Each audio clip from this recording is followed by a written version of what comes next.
우리는 우리가 속한 공동체가 영적인 부흥과 그리고 전인적인 부흥을 경험하기를 모두가 원하죠.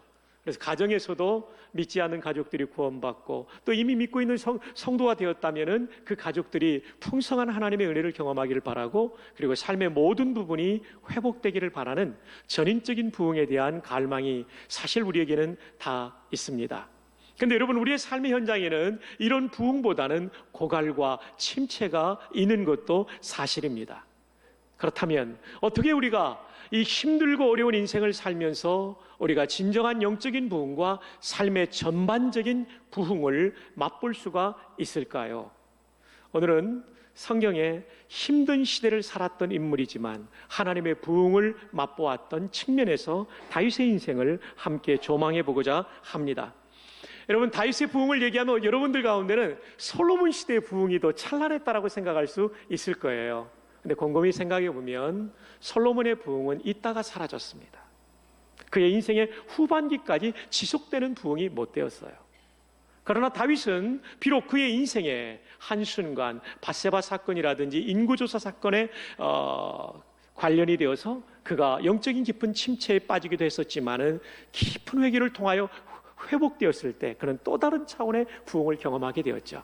그래서 그의 인생은 끝날 때까지 마무리를 잘한, 영어를 쓴다면 finishing well 한 사람이라고 말할 수 있습니다. 그런 면에서 다윗의 부흥을 우리가 함께 조망해 보는 것은 의미 있다고 하겠습니다. 한 걸음 더 나아가 솔로몬은 굉장히 평탄한 인생을 시작했습니다. 왜냐하면 아버지의 왕권이 안정된 가운데 물려받았기 때문입니다. 그러나 다윗은요, 정말 힘든 인생을 살았어요.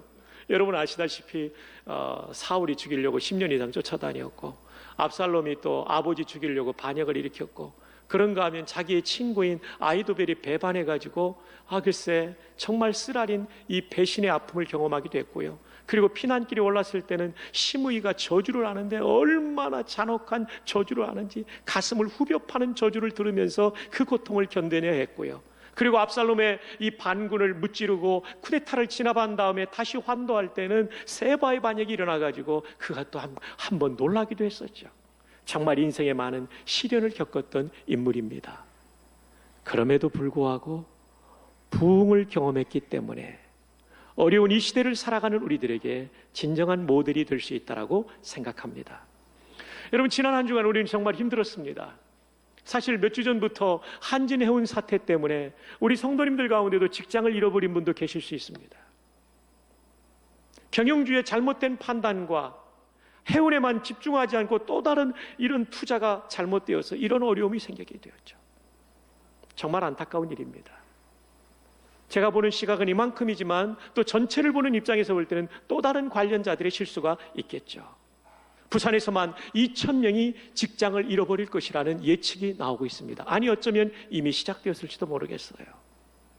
정말 부산의 경제가 짙은 암운이 들여져 있는 것 같은 느낌을 가지면서 한 주간을 힘겹게 우리는 살아왔습니다.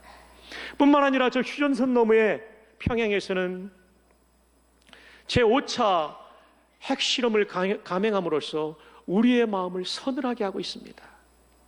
여러분, 이 15킬로톤이라고 그러나요? 어떤 분은 10킬로톤, 또 미국의 어떤 전문가는 20킬로톤. 그 중간쯤 15킬로톤의 핵무기가 저 용산에 떨어지면 어떤 일이 발생하냐면요, 150m 반경 안에 있는 모든 건물은 증발해버립니다. 건물이 증발해버리니까 사람도 증발해버립니다. 150m 앞에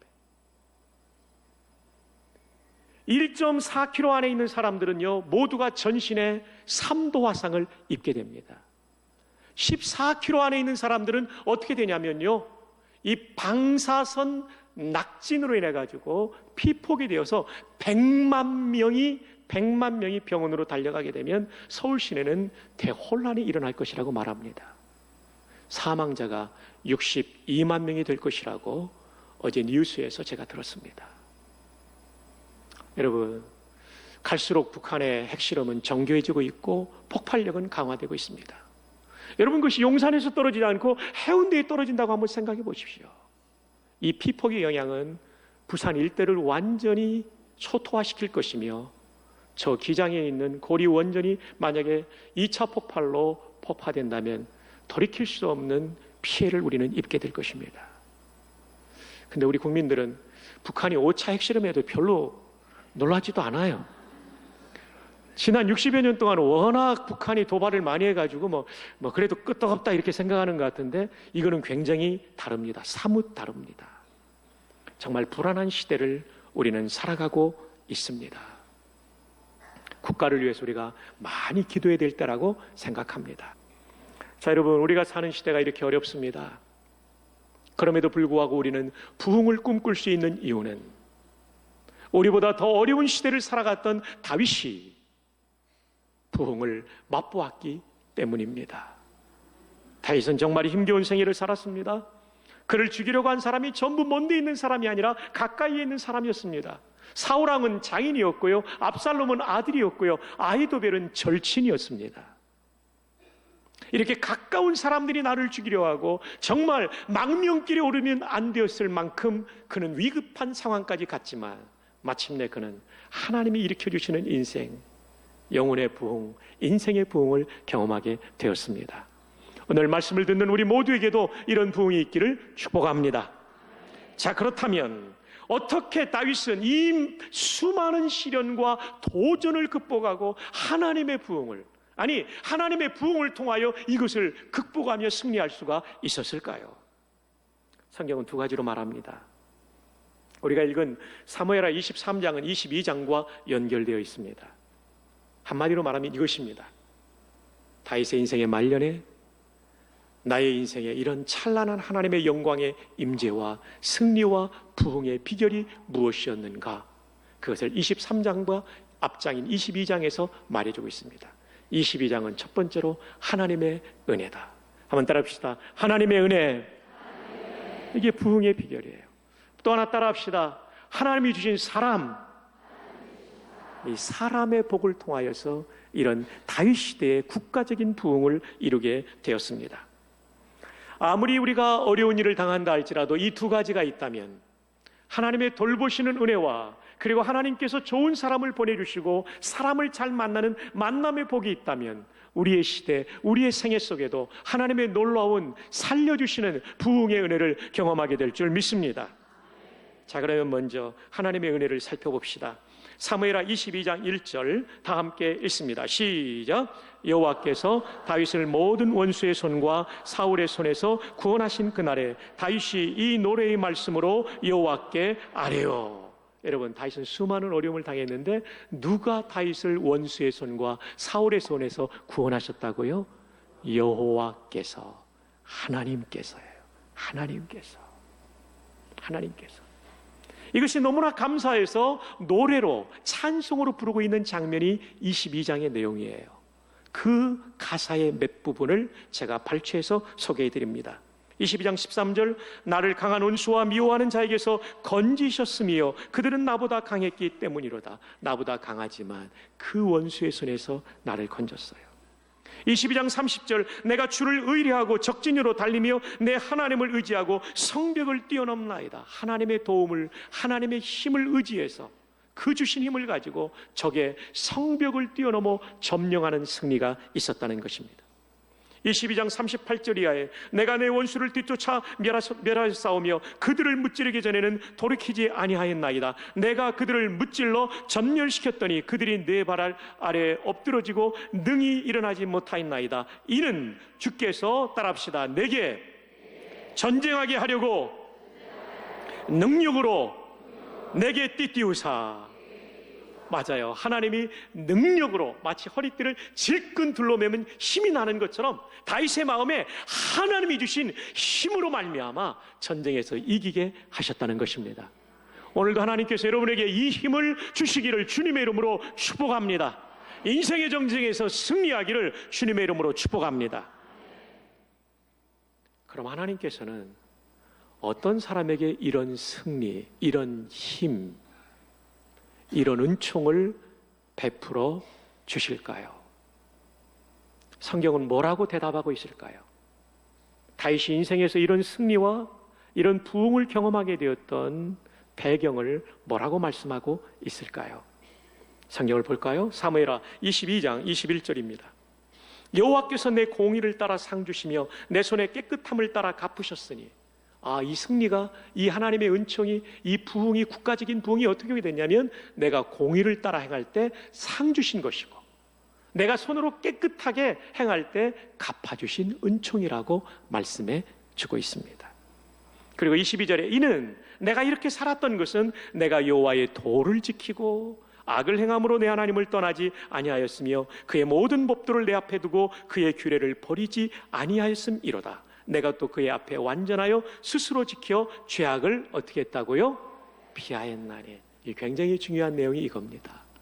하나님의 말씀을 따라 정의롭고 깨끗하게 죄짓지 않고 살았더니 하나님이 내 인생, 내 국가에 이런 부흥을 주었다라고 말합니다. 맞습니다. 국가에는 이런 정의와 이런 깨끗함과 그리고 이런 죄짓지 않는 사람들을 통해 국가가 세워지는 것이죠. 근데 다윗은 하나님의 말씀을 지킴으로 이런 삶을 살았다라고 말합니다. 그러면서 이어지는 25절에 접속사가 나옵니다. 자, 25절 접속사 뭡니까? 그러므로. 이 그러므로는 뭡니까? 내가 하나님의 말씀을 따라 정의롭게 살고 죄를 짓지 않고 살았다. 그러므로 여호와께서 내 공의대로 그의 눈앞에서 내 깨끗한 대로 내게 뭐 하셨도다? 갚으셨도다. 여기에 답이 있습니다. 이게 정답입니다.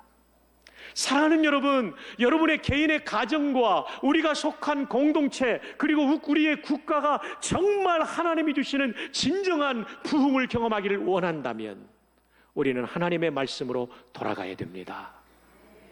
그리고 그 말씀을 따라 정의롭고 죄짓지 않는 삶을 살 때 하나님께서 진정한 부강과 부흥의 은혜를 주실 줄로 믿습니다.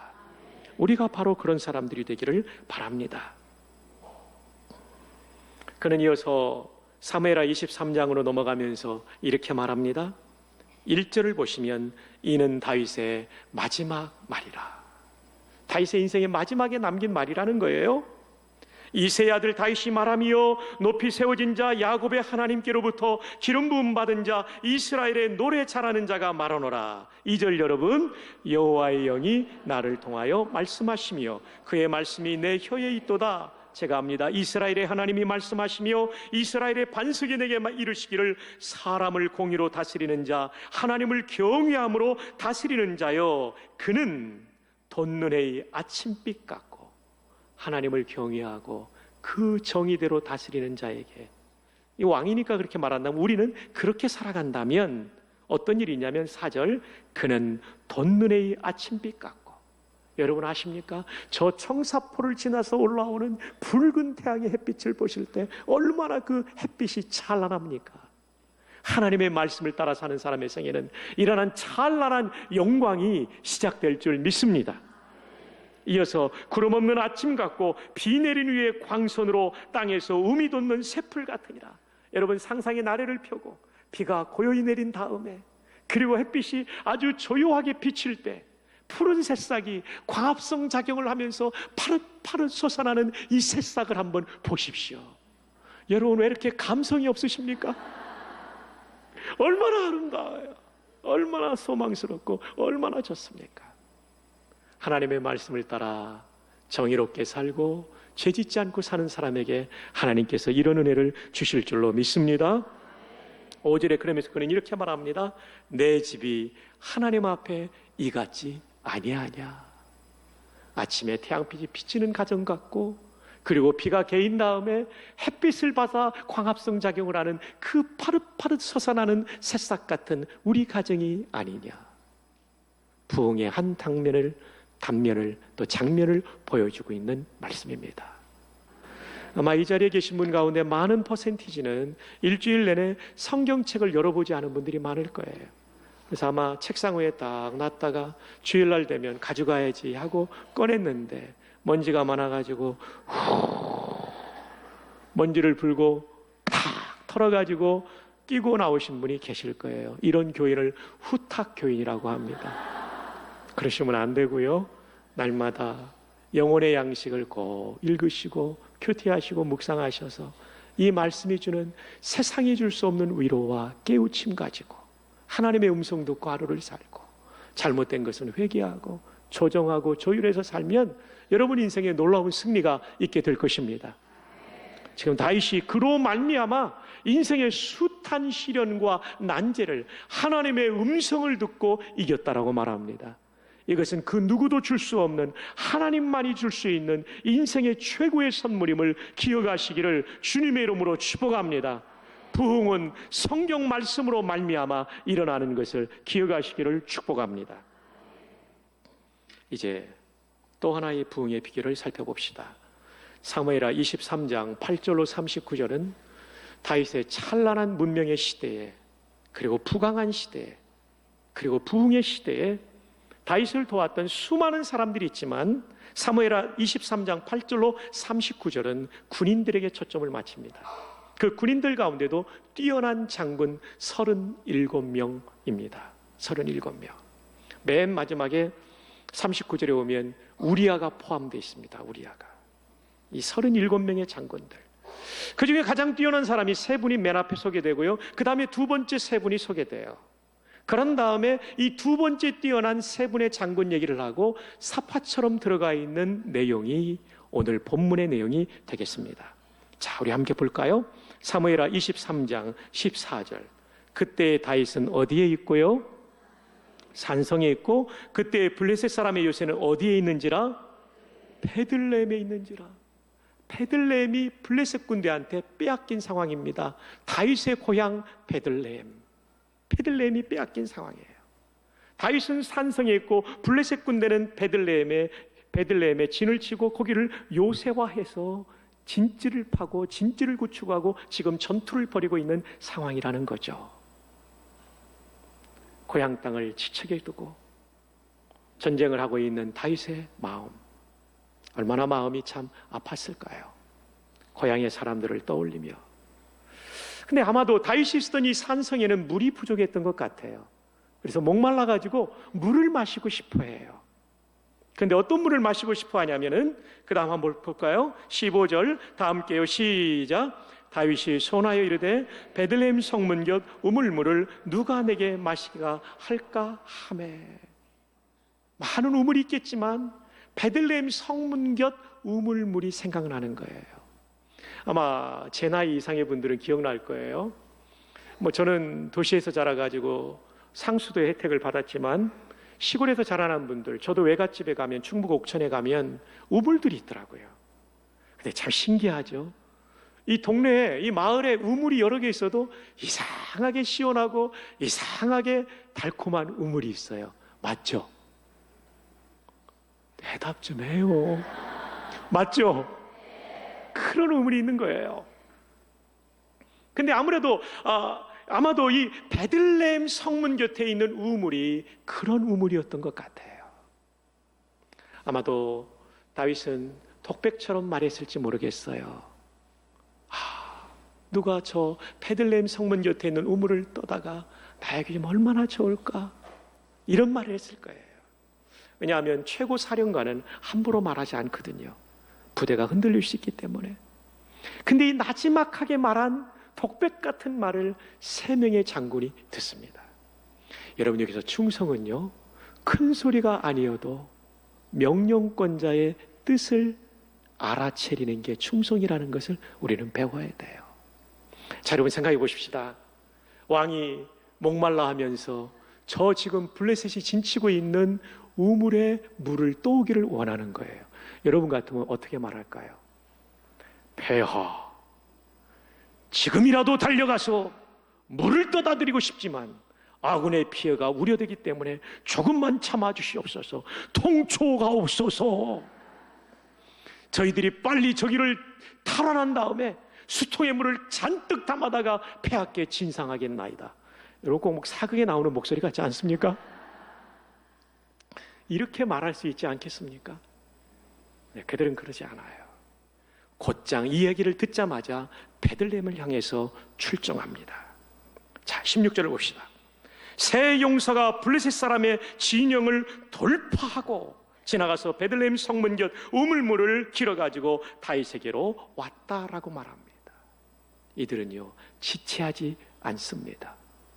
목숨을 걸고 강력하게 요새화되어 있는 그 블레셋의 한 지역을 돌파해서 우물을 수통에 채워가지고 자기들의 지휘관인 왕에게 가져오고 있는 이 장면을 여러분 보십시오. 얼마나 감동적인 장면입니까? 여기서 우리는 충성이란 무엇인가를 정의 내릴 수 있습니다. 충성이란 안전을 추구하는 것이 아니라 충성은 명령권자의 뜻을 추구하는 것입니다.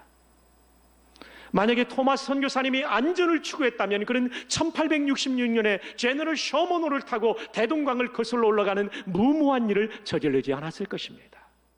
그러나 토마스 선교사님은 150년 전에 명령권자이신 하나님의 뜻을 나의 안전보다 더 중요하게 여겼기 때문에 그는 목숨 걸고 이 땅을 찾아갔고 그가 전해준 성경이 도배지도 되고 도배했던 그 집은 널다리골 교회가 되고 널다리골 교회는 장대현 교회가 되고 한국교회 부흥의 진원지로 쓰임받을 수가 있었던 것입니다. 자, 이제 이 우물물을 장군들이 가져왔어요.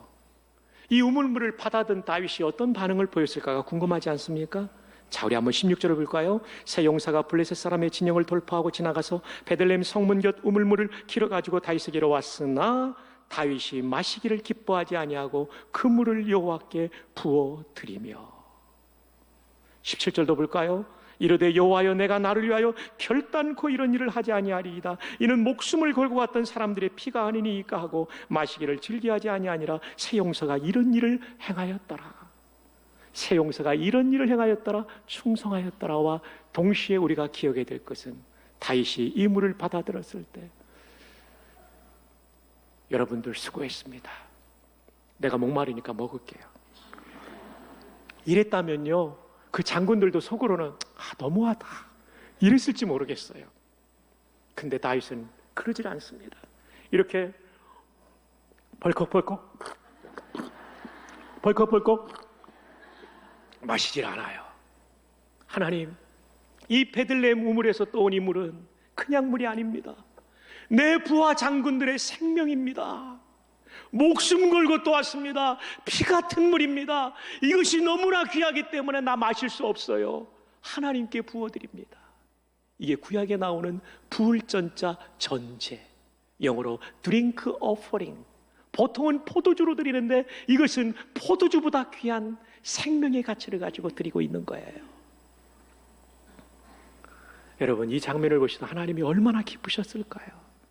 다윗, 그래 너 다윗답다. 조금 전에는 그렇지 않았는데 지금은 다윗답다. 부하 장군들이 또 어떤 생각을 했을까요? 맞아, 우리의 주군인 다윗은 저런 분이야. 우리의 생명을 다한 인물을 벌컥벌컥 마시지 않고 하나님 앞에 송두리째로 부어드리는 예배자, 그리고 우리를 진정으로 아끼는 지혜가, 우리는 저 사람을 위해서 더 충성해야지. 여기서 우리는 세 명의 장군의 목숨 건 우물을 떠오는 사건 속에서 세 명의 장군의 충성뿐만 아니라 부하 장군들을 아끼는 다윗의 충성을 보게 되는 것입니다. 그래서 오늘 말씀의 제목이 상호 충성이에요. 이런 공동체는 하나님의 부흥이 임하는 공동체가 되는 거예요. 여기에 사장님들도 많이 계실 거예요.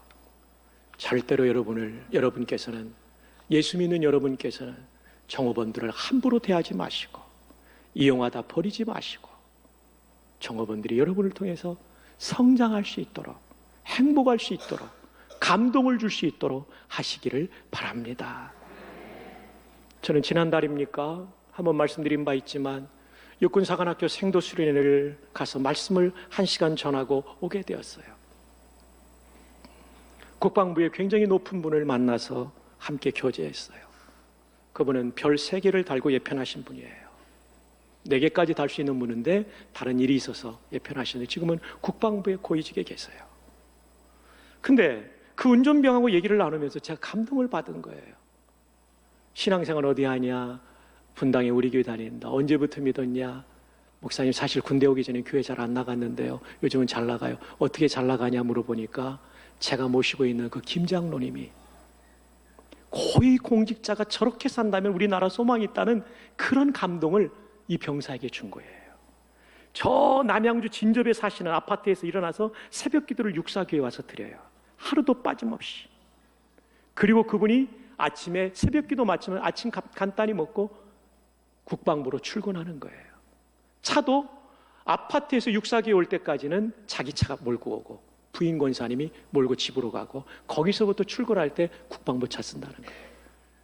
이야, 이 병사가 그래가지고 신앙이 회복됐더라고요. 사랑하는 여기에 영향력 있는 위치에 있는 성도 여러분, 여러분이 꼭 부산 안에서 창원과 그리고 양산 안에서 이런 사람들로 살아가기를 바랍니다. 그게 우리의 충성이에요. 부하들에 대한. 사랑하는 여러분, 오늘 이 말씀을 우리 개개인의 삶에 좀 더 적용해 보도록 하겠습니다.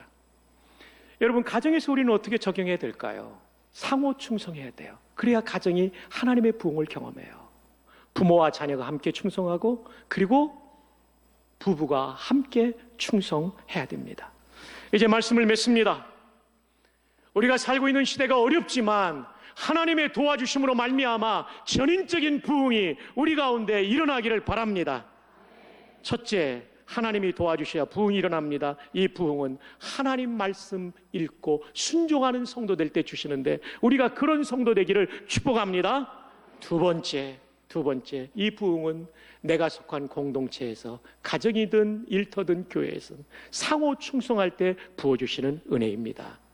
이런 상호 충성의 열매로 부어주시는 놀라운 전인적인 부흥이 여러분의 가정과 일터와 우리 교회에 넘치기를 주님의 이름으로 축복합니다. 할렐루야.